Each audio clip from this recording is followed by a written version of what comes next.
지금 이 방송을 들으며 출근을 하시거나 운전대를 잡고 계시거나 아니면 가벼운 산책을 하고 계신 여러분께 제가 질문을 하나 던지며 시작해 보겠습니다. 스스로 완전히 자유롭다고 생각하시나요? 아마 현대사회를 살아가는 우리 대부분은 속으로 당연하다고 생각할 겁니다. 나는 내 직업을 스스로 선택했고 오늘 아침 메뉴도 내가 골랐고 주말에 무엇을 할지 내 맘대로 결정하니까요. 그렇죠. 저만 해도 그렇거든요. 안녕하세요, 여러분. 오늘 우리가 아주 깊이 파고들 주제는 바로 이 자유에 대한 우리의 상식, 그리고 나는 누구인가라는 정체성에 대한 굳건한 믿음을 아주 송두리째 뒤흔들어 놓는 텍스트입니다. 네, 오늘 살펴볼 내용은 요한복음 8장 31절에서 41절에 담긴 2000년 전에 아주 도발적이고 치열한 논쟁입니다. 맞습니다. 그런데 오늘 우리가 분석할 이 자료의 형태가 조금 독특하잖아요. 네, 아주 흥미롭죠. 이 자료는 한 교회를 오랫동안 섬겨온 노련한 장로교 목회자가 매일 아침 전하는 깊고 따뜻한 묵상 가이드의 형식을 띠고 있습니다. 항상 오늘의 묵상입니다 라는 말로 시작해서 마지막에는 하나님을 향한 기도로 끝나는 구조를 가지고 있죠. 그래서 얼핏 보면 그냥 평범하고 은혜로운 종교적 가르침이구나 하고 넘기기 쉬운데요. 사실 그 껍질을 한 겹만 벗겨내보면 진정한 자유란 무엇인가에 대한 대단히 근본적이고 철학적인 질문을 던지고 있습니다. 특정 종교를 넘어서 현대 심리학의 관점에서도 무서울 정도로 날카롭거든요. 맞아요. 그래서 우리의 미션은 이 경건한 묵상 텍스트 안에 숨겨진 날선 은유와 역사적 배경, 그리고 인간의 자기 기만을 철저하게 해독해보는 겁니다. 좋습니다. 만약 우리가 흔히 생각하는 자유, 그러니까 내 맘대로 제약 없이 행동하는 상태가 진짜 자유가 아니라면 어떨까요? 오히려 그것이 우리를 더 깊은 감옥에 가두고 있다면요. 이 역설적인 질문을 안고 본격적으로 들어가 보죠. 먼저 이 본문이 시작되는 지점의 상황이 약간 분위기가 묘하더라고요. 아주 묘하죠. 상황의 배경을 보면 예수 주변에 모여든 사람들은 기본적으로 적대적인 군중이 아니었습니다. 텍스트 앞부분을 보면 예수의 가르침을 듣고 그를 믿게 된 유대인들이라고 분명히 나오거든요. 고개를 끄덕이던 호의적인 사람들이었습니다. 그런데 예수가 돌연 찬물을 쫙 끼얹는 듯한 선언을 던집니다. 너희가 내 말에 거하면 참으로 내 제자가 되고 진리를 알지니 진리가 너희를 자유롭게 하리라. 언뜻 들으면 위대한 깨달음을 주겠다는 축복 같잖아요. 그런데 사람들의 반응은 감동이 아니라 아주 격렬한 반발이었습니다. 유대인들이 바로 발끈해서 받아치거든요. 우리는 아브라함의 자손이라 남의 종이 된 적이 없거늘 어찌하여 우리가 자유롭게 되리라 하느냐. 바로 그 부분입니다. 저는 사실 이 구절 읽으면서 속으로 약간 실소가 터졌어요. 세계사를 조금만 훑어봐도 이스라엘 민족의 역사는 끊임없는 피지배의 역사잖아요. 그 모순이 바로 이 논쟁이 보여주는 인간 심리의 첫 번째 핵심이죠. 그들의 주장과 실제 역사적 현실 사이에는 거대한 괴리가 있습니다. 그들은 이집트, 즉 애국 제국 아래에서 수백 년간 노예 생활을 했고 아스로에 멸망당하고 바벨론 제국의 포로로 끌려갔습니다. 페르시아와 헬라 제국의 지배도 받았고요. 심지어 이 대화가 이뤄지고 있는 바로 그 순간조차도 로마 제국의 식민지 상태였잖아요. 군사적 압제 아래에서 세금 바치면서 살고 있는데 입에서는 남의 종이 된 적이 없다라는 말이 튀어나온 거란 말이죠. 현대 심리학에서 말하는 전형적인 인지 부조화 상태인 겁니다. 압도적으로 고통스러운 물리적, 정치적 현실을 있는 그대로 마주하기가 너무 괴로우니까 자신들의 마음속에 가상의 현실을 만들어 놓고 도피해버린 거예요. 비록 로마가 칼을 휘두르고 있지만 우리의 영혼만큼은 위대한 아브라함의 핏줄이니까 절대 노예가 아니다.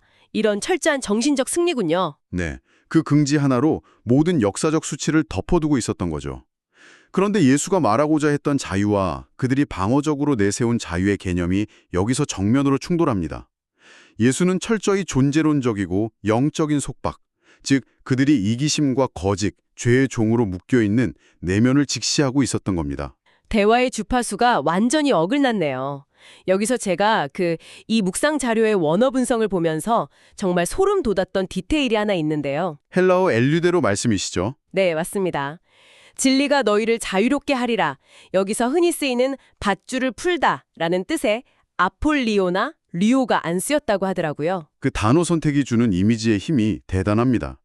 아폴리오가 단순히 법적인 면제나 묶인 걸 풀어주는 수동적인 의미라면 엘류데로는 훨씬 더 주도적이고 폭발적인 힘을 가진 해방을 뜻합니다. 과거 이스라엘 백성들이 이집트 억압 속에 갇혀서 스스로는 한 발짝도 못 나올 때 거대한 외부의 힘이 개입해서 그들을 끄집어내 자유민으로 만들었잖아요. 딱 그런 역동적인 뉘앙스인 거네요. 정확합니다. 진리가 의인화되어서 사람들의 영혼을 옭아매고 있는 탐욕과 어둠의 사슬을 아주 역동적으로 끊어내고 구출해낸다는 거대한 작전의 이미지죠. 그래서 본문은 이 개념을 더 명확히 하려고 종과 아들의 비유를 듭니다. 아, 고대 사회에서 종은 집에 영원히 머물 수도 없고 유산 상속권도 없는 소모품 같은 존재라는 그 비유요. 정말 고난이 없죠. 하지만 아들은 쫓겨날 두려움 없이 참된 자유와 권리를 누립니다. 예수가 던진 메시지는 이거예요. 너희는 스스로 자유롭다고 착각하지만 사실은 억압의 패턴에서 벗어나지 못하는 종에 불과하다. 참된 진리, 즉 아들을 통해서만 종의 멍에를 끊고 진짜 자유를 얻을 수 있다. 감옥에 갇혀있는 줄도 모르는 죄수들에게 감옥문 열쇠를 쥔 유일한 아들이 다가와서 제안을 한 셈이네요. 그런데 대화가 이어질수록 상황이 점점 파국으로 치닫습니다. 37절에서 41절로 넘어가면 이거는 막 단순히 철학적 논쟁이 아니라 정체성의 붕괴와 충돌로 불길이 확 옮겨붙거든요. 긴장감이 스릴러 영화 같아요. 유대인들이 아브라함의 자손이라는 가장 강력한 방패를 딱 내세우니까 예수가 그 방패를 교묘하게 우회해서 찌릅니다. 그들이 생물학적인 육신적 후손이라는 사실을 인정해요. 나도 너희가 아브라함의 자손인 줄 아노라 하고요. 하지만 곧바로 치명타를 날리죠. 그러나 내 말이 너희 안에 있을 곳이 없으므로 나를 죽이려 하는도다.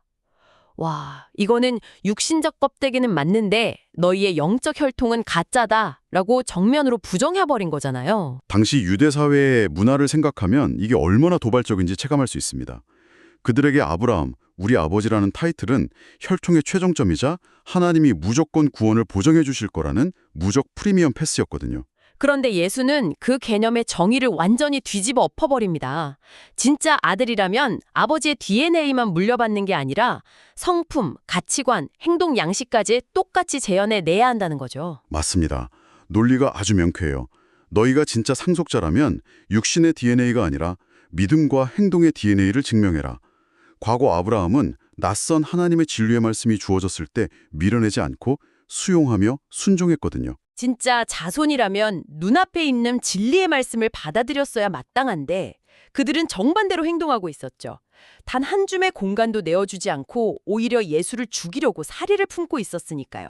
그래서 예수는 그들의 폭력적이고 기만적인 본성이 아브라함에게서 온 게 아니라 마귀, 즉 죄의 권세와 파괴적인 본성으로부터 왔다고 폭로합니다. 겉으로는 종교적인 척하지만 속으로는 철저히 이기심과 어둠의 지배를 받고 있다는 걸 찌른 거죠. 자, 듣고 계신 여러분, 상상해 보십시오. 태어날 때부터 내 인생 최고의 자랑거리였던 아브라함의 자손이라는 정체성이 산산조각 났습니다. 심지어 내 본성이 마귀에게서 왔다는 충격적인 말까지 들었어요. 궁지에 몰린 유대인들이 가만히 있었을 리가 없죠. 아주 맹렬하게 역공을 펼칩니다. 우리는 음란한 데서 나지 않았고 우리 아버지는 오직 한 분, 하나님이시다 라고 외치죠. 얼핏 들으면 자신들의 정결함을 변호하는 신앙 고백 같습니다. 이게 당시 역사적 배경을 알면 진짜 엄청나게 악의적인 비수잖아요. 텍스트에 숨겨진 가장 치열한 진흙탕 싸움의 절정입니다. 이 발언은 예수의 가장 아픈 곳을 찌르는 고도의 인신공격이었어요. 당시 적대자들 사이에서 예수가 정당한 혼인관계가 아니라 부정한 방법으로 태어난 사생아라는 악의적인 루머가 돌고 있었거든요. 와, 그러니까 논리에서 밀리니까 메신저 자체를 깎아내리는 전형적인 눈점 일탈이네요. 야, 우리는 적어도 정상적인 집안에서 깨끗하게 태어났어. 너처럼 출생에 음란한 소문은 없거든. 이러면서 예수의 메시지 자체를 무력화시키려 한 거군요. 네, 겉으로는 거룩하게 포장하지만 심연에는 깊은 혐오와 방어 기제가 시커멓게 작동하고 있는 겁니다. 진리의 빛이 비추자 숨겨져 있던 본질이 폭로되면서 격렬하게 발악하는 모습을 이 텍스트가 아주 생생하게 고발하고 있는 거죠. 진짜 2000년 전 논쟁인데도 숨이 막힐 지경입니다. 자, 그렇다면 이제 화면을 돌려서 21세기의 오늘로 와보죠. 이 오래된 텍스트가 현대인들의 삶에 대체 어떤 의미가 있을까요? 이 묵상 자료가 우리에게 던지는 첫 번째 적용 포인트는 바로 당신의 거처는 어디인가 하는 문제입니다. 내 말에 거하면이라는 조건이 있었죠. 거한다라는 단어의 참된 의미를 곱씹어 봐야 합니다. 어떤 사상이나 진리에 거한다는 건 유튜브 보면서 아, 저 말 참 좋네 하고 동의하거나 일순간 눈물 흘리는 그런 감정적인 경험이 아닙니다. 그냥 머리로 이해하는 수준이 아니라는 거죠. 네, 훨씬 전인격적인 행위입니다. 진리의 말씀을 머릿속 도서관에 보관하는 게 아니라 그 진리와 자신의 운명을 완전히 포개어 인격적으로 연합하는 거예요. 일상의 구체적인 선택 속에서 순종을 살아내는 것, 그것이 진짜 거하는 태도입니다. 내 삶의 포트폴리오 전체를 진리에 투자하고 운명을 포갠다. 정말 무거운 개념입니다. 그런데 그렇게 온전히 거할 때 비로소 주어지는 게 바로 오늘 주제인 자유잖아요. 여기서 우리는 세상이 말하는 자유와 이 텍스트가 말하는 자유를 완전히 새롭게 재정립하게 됩니다. 오늘날 자본주의 사회는 통제 없이 내 욕망대로 행동하고 소비하는 걸 자유라고 믿게 만듭니다. 하지만 이 본문이 말하는 참된 자유는 내 마음대로 하는 무정부 상태가 아니에요. 오히려 그것은 알고리즘과 욕망에 대한 종속일 뿐이죠. 마음대로 방종하는 게 아니라 기꺼이 옳은 것, 즉 진리를 자발적으로 따르고 순종할 수 있는 내면의 능력이 자유라는 통찰이군요. 맞습니다. 내 안의 파괴적인 욕망과 이기심의 사슬에서 풀려나 그 옳은 선택을 할 수 있는 결단력을 회복하는 겁니다. 이거 현다인들 스마트폰 중독만 생각해봐도 바로 와닿아요. 내가 원해서 셔폰 영상 끝없이 넘기고 있으니까 자유로워 보이지만 나중에 멈추지 못했다는 자괴감에 빠지잖아요. 결국 우리는 알고리즘에 종속된 종일극인 거죠. 진정한 자유는 그 화면을 끄고 사랑하는 사람의 눈을 맞출 수 있는 그 결단력에서 오는 거니까요. 아주 뼈아픈 비유네요. 그리고 마지막 세 번째 교훈으로 이 묵상 자료는 현대인들의 정체성 증명 방식에 일침을 가합니다. 명문대 졸업장, 대기업 명함, 모태신앙 같은 외형적 껍데기들이 진짜 나를 증명해준다고 착각하잖아요. 과거 유대인들이 나 아브라함 가문이야 라고 자랑했던 것처럼요. 하지만 본문은 그런 타이틀이 본질을 단 1%도 보장하지 않는다고 선언합니다. 진짜 중요한 건 과거의 배경이 아니라 지금 현재 내 삶에 맺히는 열매예요. 진리의 목소리가 들릴 때 핑계대지 않고 나를 꺾어 순종하는 그 구체적인 일상의 행동으로만 진짜 정체성이 증명되는 겁니다. 혈통이 아니라 삶의 소속을 증명한다. 야, 이 문장 하나만으로도 오늘 이 깊은 텍스트를 파헤친 보람이 있네요. 자, 이제 오늘 탐구했던 치열한 논쟁을 서서히 갈무리해 볼 시간입니다. 네, 오늘 우리가 살펴본 대립은 명확했습니다.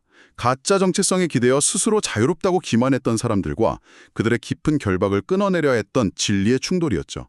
안타깝게도 당시 사람들은 끝내 마음의 문을 걸어 잠궜습니다. 그렇다면 지금 이 방송을 듣고 계신 여러분은 어떠신가요?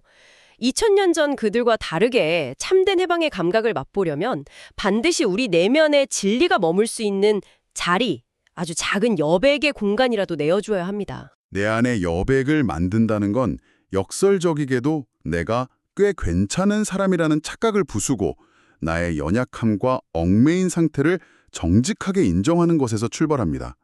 그 완고한 고집을 기꺼이 내려놓을 때 진리가 밀려 들어와 사슬을 부술 수 있는 거죠. 사실 오늘 우리가 분석한 이 묵상 자료의 원본을 보면요. 아주 멋진 결론 문장 대신 한 편의 기도로 마무리가 됩니다. 자비로우신 하나님 아버지로 시작해서 오늘 살펴본 이 무거운 진리들을 일상에 적용할 수 있게 해달라는 구체적인 간구를 담고 예수님의 이름으로 기도합니다. 아멘으로 끝을 맺죠.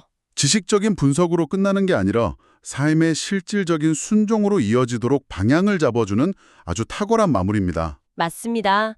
그래서 저도 오늘 심층 분석을 마무리하면서 전혀 다른 각도의 도발적인 질문을 하나 던지며 여러분을 생각의 바다로 안내해볼까 합니다. 심리학자 에리히 프롬은 자유로부터의 도피에서 인간의 기이한 본성을 지적했죠.